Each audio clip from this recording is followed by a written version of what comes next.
to the explainer. Today, we're diving into one of the absolute most fascinating and honestly seemingly contradictory situations in modern geopolitics. We are looking at a literal masterclass in geographical leverage, diplomatic maneuvering, and national security, all centered around one incredibly pivotal nation. We're talking about Turkey. Right off the bat, we run into this massive central paradox. How in the world does a NATO ally maintain deep ties with Russia right in the middle of a war? If you just read the daily headlines, it can look totally confusing, right? You might see Turkey supporting Ukraine one day and then sitting at a negotiating table with Russia the very next. But as we're going to see by digging into the source data today, there is absolutely nothing accidental about this. It is a highly calculated, meticulously executed strategy. To understand how they actually pull this off, we'll follow this roadmap.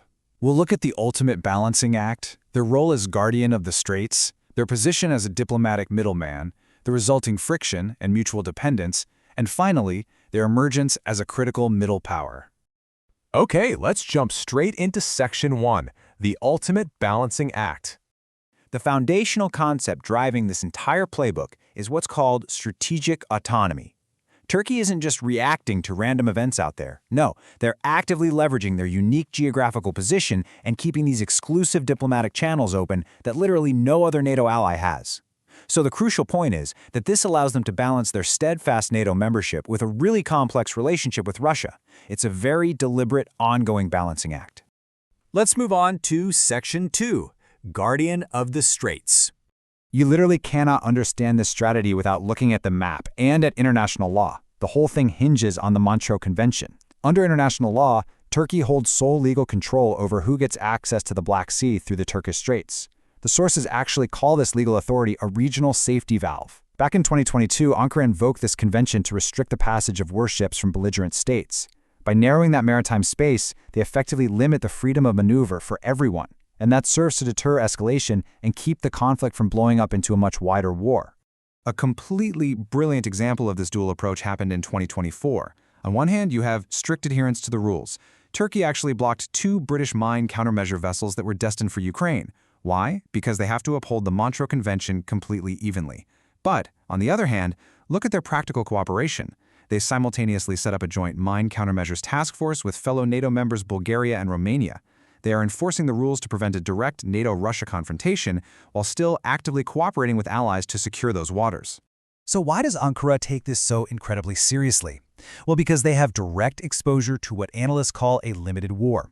Look, for a lot of NATO allies, Black Sea security is just this abstract diplomatic concept debated from thousands of miles away. But for Turkey, it's a very real physical national security threat.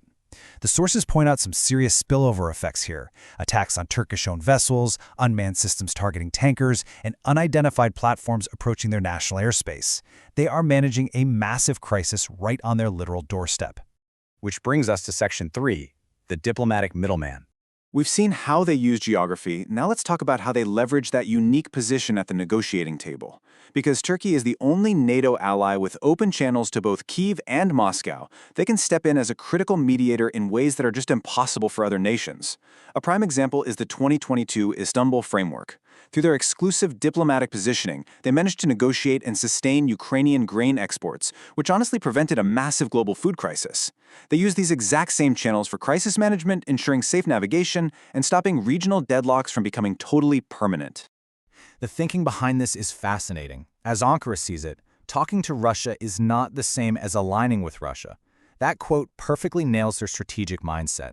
From their perspective, a zero-contact policy with Moscow just isn't realistic. When you share borders, when you share maritime space, and when you have immediate regional interests tied up with a major power, you just have to talk to them to manage the neighborhood, even if you fundamentally disagree with what they're doing. That takes us to Section 4, Friction and Mutual Dependence.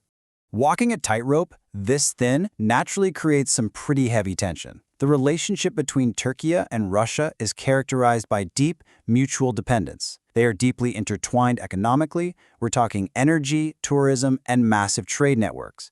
Plus, they find themselves on opposite sides of regional conflicts, like in Syria and the South Caucasus, where they constantly have to deconflict. So all of this proximity and reliance naturally complicates Turkey's standing within NATO and creates intense strategic friction.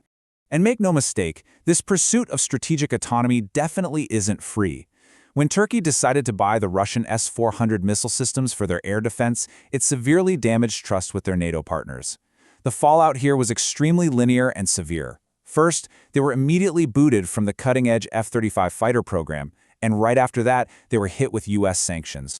Yet despite those massive penalties, Ankara hasn't backed down. They demand to be treated as a stakeholder rather than a policy taker. Basically, they are completely willing to bear significant political costs just to ensure their own security demands are respected. We saw this play out recently when they delayed Sweden's NATO accession until specific Turkish security concerns were actually addressed by the alliance. They just absolutely refused to rubber stamp policies handed down to them from above.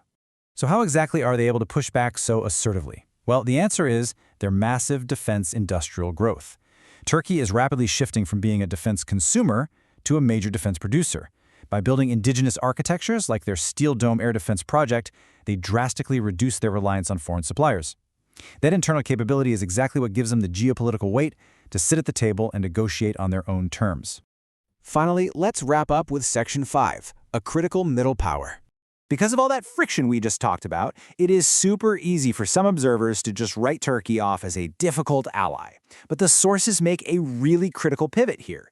When you look at their unyielding control of the Black Sea through the Montreux Convention, and those indispensable communication lines they keep open to both Moscow and Kyiv, the whole narrative shifts. They transform from a difficult ally into an absolutely essential security anchor.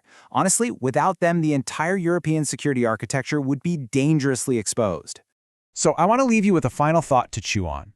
As a central middle power that fiercely prioritizes its strategic autonomy, how is Turkey going to reshape the future of European security in the coming decades? Because one thing is for sure, this tightrope walk isn't ending anytime soon, it's just evolving. Thanks so much for joining me for this explainer. Keep questioning the hidden dynamics of global affairs, and I'll catch you next time.